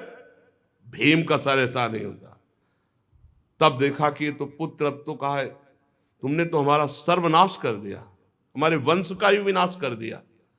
अरे हमारी दुश्मनी पांडवों से थी, तुम सोते हुए द्रौपदी के पुत्रों को क्यों मार डाला। बड़ी निंदा की अश्वत्थामा की। जे भी द्रौपदी को पता चला वो तो अत्यंत दुखी हो गई, उनकी आंखों में आंसू बहने लगे। अर्जुन ने उनको सांत्वना दी, कल्याणी सावधान, तुम वीर माता हो, पर मैं तुम्हारे आंसू तभी पोंछूंगा जब उस आताताई का सिर गांडीव धनुष से काट कर तुम्हारे सामने रखूंगा, तब तुम उस पर पैर रखकर अपने पुत्रों की अंत्येष्टि क्रिया करना। अर्जुन ने ऐसी बात कही। भगवान श्री कृष्ण से कहा, चलो सारथी बनो और मैं कवच धारण करता हूं, और भयानक गांडीव धनुष की प्रत्यंचा चढ़ाकर गुरुपुत्र अश्वत्थामा को मारने के लिए दौड़े। अपराधी तो था ही, सोते हुए, ये वीर पुरुष का लक्षण नहीं, सोते हुए को नहीं, सावधान करके युद्ध करके मारा जाता है। ये तो बहुत निंदनीय कर्म। तो निंदनीय कर्म से बड़ा भयभीत था अश्वत्थामा। जब देखा कि भगवान श्री कृष्ण सारथी और रथी अर्जुन और गांडीव में प्रत्यंचा चढ़ाकर ललकारते हुए आ रहे हैं, तब प्राणों की रक्षा के लिए भागा। जहां जहां भागा वहां वहां भगवान श्री कृष्ण रथ को, उसने देखा कि अब तो मारा गया मैं, तो अपने बचाव के लिए एकमात्र साधन ब्रह्मास्त्र का संधान किया, द्रोणाचार्य जी द्वारा प्रदत्त। लेकिन ब्रह्मास्त्र संधान करना सिखाया था, वापस करना नहीं। इसको वापस करना अर्जुन को सिखाया था। योग्य शिष्य पुत्र से भी अधिक प्यारा होता है। ब्रह्मास्त्र लौटाने की विधि उसे नहीं मालूम थी, पर प्राण संकट आ गया तो तत्काल आचमन किया और ध्यानस्थ होकर ब्रह्मास्त्र का संधान किया। ब्रह्मास्त्र तुरंत प्रचंड तेज, अब तो सीधे अर्जुन की ओर ब्रह्मास्त्र। अर्जुन जी ने हाथ जोड़ा और भगवान श्री कृष्ण से कहा, श्री कृष्ण तुम सच्चिदानंद स्वरूप परमात्मा हो, मैं जानता हूं तुम्हारी शक्ति अनंत है। तुम ही भक्तों को अभय देने वाले हो, जो संसार की धधकती हुई आग में जल रहे उन जीवों को उबारने के एकमात्र तुम ही लक्ष्य हो प्रभु। तुम प्रकृति से परे रहने वाले आदि पुरुष साक्षात परमात्मा हो। तुम अपनी स्वरूप शक्ति से बहिरंग एवं त्रिगुणमयी माया को दूर भगाकर अपने अद्वितीय स्वरूप में स्थित हो। तुम अपने प्रभाव से माया मोहित जीवों के लिए धर्मादि रूप कल्याण का विधान करते हो। हे प्रभु, ये आपका अवतार पृथ्वी का भार हरण करने के लिए, अनन्य प्रेमी भक्तजनों की रक्षा के लिए, उनके चिंतन के लिए, हे सुप्रकाश परब्रह्म परमात्मा श्री कृष्ण, देखो ये भयंकर तेज मेरी ओर आ रहा है। ये मुझको बिल्कुल पता नहीं कि क्या है और ये क्या करेगा। भगवान ने कहा, डरो मत, ये अश्वत्थामा का चलाया हुआ ब्रह्मास्त्र है। वो प्राण संकट उपस्थित होने पर इसका प्रयोग तो कर दिया, पर लौटाना नहीं जानता। और इस ब्रह्मास्त्र को कोई दूसरा अस्त्र दबा सके, ऐसा आज तक कोई अस्त्र निर्माण नहीं हुआ। तुम शास्त्र विद्या के पारंगत हो, तत्काल आचमन करो और ब्रह्मास्त्र को शांत करने के लिए ब्रह्मास्त्र का ही प्रयोग करो। अर्जुन विपक्षी वीरों के मारने में बड़े प्रवीण थे। भगवान की बात सुनकर आचमन किया और भगवान की 4 परिक्रमा की और ब्रह्मास्त्र के निवारण के लिए ब्रह्मास्त्र का ही संधान कर दिया। अब दोनों ब्रह्मास्त्र जब भयंकर प्रलयाग्नि प्रकट हो गई, जब दोनों ब्रह्मास्त्र टकराए, प्रजा जलने लगी। सबने समझा मानो प्रलयकालीन समय आ गया है। भगवान ने इशारा किया तो दोनों ब्रह्मास्त्र को शांत करके अर्जुन ने वापस कर लिया। क्योंकि अर्जुन को देखो, द्रोणाचार्य जी ने अश्वत्थामा को ये विद्या नहीं सिखाई, ये अर्जुन को सिखाई। फिर अर्जुन क्रोध से लाल होकर दौड़ पड़े और अश्वत्थामा को जाकर पकड़ लिया, जैसे कोई बलवान पशु को बांध लेता है, ऐसे बांध लिया और उठाकर लाए और रथ के पीछे के हिस्से में पटक दिया अश्वत्थामा को। भगवान श्री कृष्ण जी भी बहुत कुपित हो रहे थे। कहा, अर्जुन इसको छोड़ना बिल्कुल नहीं, इसने रात में सोए हुए निरपराध बालकों की भी हत्या की है। धर्मवेत्ता पुरुष, असावधान, मतवाले, पागल, सोए हुए बालक, स्त्री, शरणागत, रथहीन, पागल आदि को कभी नहीं मारते। महत अपराध है, ऐसा नहीं मारना चाहिए। और इसने वो सब कर डाला। ये दुष्ट है, क्रूर है। ये जीता रहेगा तो और भी महान पाप करेगा। मेरे सामने तुमने द्रौपदी से प्रतिज्ञा की थी कि जिसने तुम्हारे पुत्रों का वध किया उसका सिर उतार कर लाऊंगा। ये आताताई है, वध किया है, इसने अपने स्वामी दुर्योधन को भी दुख पहुंचाया। अर्जुन देख रहे थे कि भगवान बड़ी मुस्कुराहट के साथ आज्ञा दे रहे हैं, इसका मतलब कुछ रहस्य है। भगवान बार बार कह रहे हैं आताताई है, इसको मार डालो। भगवान रथ हाँक रहे, अर्जुन रथी पथ पे, पीछे अश्वत्थामा बंधा हुआ। अश्वत्थामा को पशु की तरह बांधकर निंदित कर्म करने से बहुत खिन्न उदास द्रौपदी जी ने जे ही ऐसा देखा तो उन्होंने कहा नहीं नहीं, हमारे गुरु पुत्र का ऐसा अपमान नहीं होना चाहिए। नमस्कार, अश्वत्थामा को प्रणाम किया और कहा तत्काल बंधन मुक्त करो। गुरु पुत्र का इस प्रकार अपमान बिल्कुल नहीं। हे अर्जुन, रहस्य सहित सारे धनुर्वेद, उनका उपसंहार जिन गुरुदेव ने दिया, वही गुरुदेव ही अपने आत्म पुत्र के रूप में विराजमान, हमको गुरु के समान इसका आदर करना है। द्रौपदी जी ने कहा नहीं नहीं, जैसे मैं आज दुखी हो रही हूं ऐसे इसकी मां कृपी भी दुखी होगी। मैं नहीं चाहूंगी, छोड़ दो इसे, छोड़ दो। आर्यपुत्र तुम धर्मज्ञ हो, गुरु वंश का कभी अपमान नहीं किया जाता। गुरु वंश की सदैव पूजा करनी चाहिए, चाहे जितना भारी पाप बन जाए, कभी दंड नहीं देना चाहिए, कभी व्यथा नहीं पहुंचानी चाहिए। मैं दुखी हो चुकी, अब मैं और किसी को दुखी नहीं करना चाहती। इसकी माता दुखी हो ये मैं नहीं चाहूंगी। जो उच्छृंखल बलवान से भी चाहे जितना बड़ा बलवान हो, यदि वो गुरुकुल का अपमान करता है, गुरु वंश का अपमान करता है, तो शोकाग्नि के द्वारा वह एक न एक दिन भस्म हो जाता है। द्रौपदी की बात धर्म और न्याय के अनुकूल थी, बिल्कुल कपट नहीं, करुणा और ममता से भरी थी। अतएव राजा युधिष्ठिर जी ने भी इन बातों का अनुमोदन किया। नकुल, सहदेव, सात्यकी, अर्जुन, भगवान श्री कृष्ण वहां उपस्थित सभी नर नारियों ने द्रौपदी की प्रशंसा की।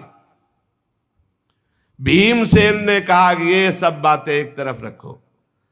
जिसने सोते हुए बच्चों को काट डाला, ना अपने लिए ना अपने स्वामी के लिए, बल्कि व्यर्थ में मार डाला, तुम सब हटो, इसे घूंसे से मार डालता हूं अभी। भीमसेन ने, भगवान ने द्रौपदी की भी बात सुनी, भीमसेन की बात सुनी। अर्जुन की तरफ देख करके कहा, भगवान श्री कृष्ण बोले, अर्जुन मेरी दोनों आज्ञाओं का पालन करो। द्रौपदी की भी बात रह जाए और भीम की भी बात रह जाए। शास्त्र में दो आज्ञा है, आताताई को मार डालना चाहिए कोई भी हो, और एक आज्ञा है कि कितना भी पतित नीच हो पर ब्रह्म ऋषि की हत्या नहीं करनी चाहिए। मेरी आज्ञा का पालन करो।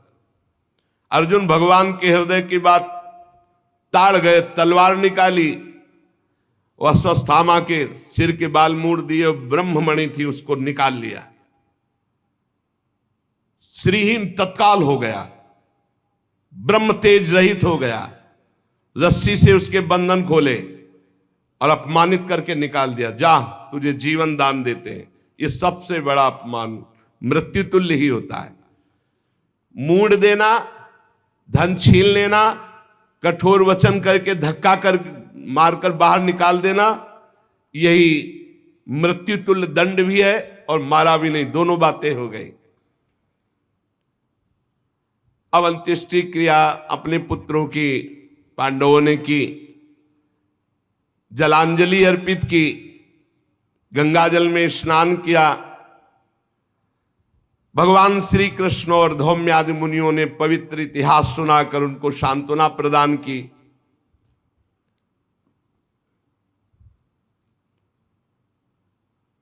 भगवान श्री कृष्ण युधिष्ठिर को राज तिलक, सिंहासन आरूढ़, सब काम ठीक अब हो गया। अश्वमेध यज्ञ करा दिए, जाने का विचार हुआ। युधिष्ठिर से और बड़े बुजुर्गों से भगवान ने कहा, हम उद्धव आदि के साथ द्वारिका, सबने विवश होकर के भगवान से प्रार्थना की कि अब आपको जाने की अनुमति कौन दे, आपके दर्शन मात्र से सुख मिलता है, पर जैसे आपको सुख मिले। भगवान के लिए दारुक ने रथ सजाया, छत्र चंवर आदि जैसे। भगवान बैठने ही जा रहे थे कि आवाज आई, प्रभा पाहि माम महायोगिन देव देव जगतपते नान्यम त्वद भयम पश्चे यत्र मृत्यु परस्परम। प्रभु प्रभु रक्षा करो, रक्षा करो। आपके अतिरिक्त कोई नहीं है कि इस लोक में मुझे बचा सके, क्योंकि यहां सब परस्पर एक दूसरे की मृत्यु के निमित्त बन रहे। प्रभु ये देखो, कोई तेजो में बाण मेरे गर्भ की ओर दौड़ा रहा है। उत्तरा के गर्भ में महाराज परीक्षित थे। स्वामिन मुझे भले मार डाले, लेकिन मेरे गर्भ की रक्षा हो, मैं आपकी शरण में हूं। भक्तवत्सल भगवान ने दृष्टि डाली तो देखा कि ये नीच माना नहीं, ब्रह्मास्त्र का प्रयोग गर्भस्थ शिशु पे कर दिया स्वस्थामा ने। और उधर 5 बाण संधान किए पांडवों को, कि वंशे नहीं रहने देंगे, पांडवों को भी नष्ट करने के लिए 5 बाण, और 1 बाण उत्तरा के गर्भ में विराजमान महाराज परीक्षित के नाश के लिए ब्रह्मास्त्र का प्रयोग। पांडवों ने देखा, बोले प्रभु ये 5 बाण तेजों में हमारी ओर आ रहे हैं। सबने अस्त्र उठा लिया। भगवान ने कहा तुम सब शांत हो जाओ। ध्यान किया सुदर्शन चक्र का। यह अमोघ अस्त्र है, भगवान का पार्षद है, और सुदर्शन चक्र को रक्षा में लगा दिया। पांडवों की कोई भी अस्त्र शस्त्र अब छू नहीं सकता। देखो, ये कथाएं ही नहीं है, इनको जीवन में उतारना है। हर परिस्थिति में यदि हम भगवान का आश्रय लिए रहेंगे तो भगवान हमारी रक्षा करेंगे पक्का। सुदर्शन चक्र से निज जनों की रक्षा की। योग योगेश्वर भगवान श्री कृष्ण ने जब देखा कि पांडवों की वंश परंपरा जिससे चलनी उस परीक्षित के ऊपर ब्रह्मास्त्र, तो तुरंत अपने माया के द्वारा कवच रच दिया, गर्भस्थ शिशु को कवच में। सुदर्शन चक्र की रक्षा में पांडवों को। ब्रह्मास्त्र अमोघ है, कोई शस्त्र उसको नहीं रोक सकता। फिर भगवान श्री कृष्ण का तेज सुदर्शन के सामने आते ही 5 बाण शांत हो गए। ये कोई आश्चर्य की बात नहीं, भगवान सर्वाश्चर्यमय है। भगवान निज शक्ति माया से स्वयं अजन्मा होकर संसार की सृष्टि, पालन और लय करते हैं। भगवान श्री कृष्ण ब्रह्मास्त्र की ज्वाला तो सुदर्शन से, और आप अंदर सूक्ष्म रूप रख करके गर्भस्थ शिशु परीक्षित की रक्षा की। बड़ा सौभाग्य परीक्षित जी का, गर्भ में भगवान के दर्शन हो गए। ब्रह्मास्त्र की ज्वाला से मुक्त कर दिया पांडवों को भी और गर्भस्थ शिशु को भी। फिर भगवान ने सांत्वना दी और कहा अब चले।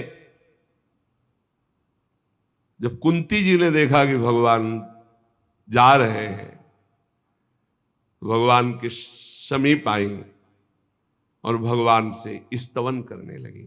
जो स्तवन वो आगे चर्चा। श्री राधा वल्लभ लाल की जय।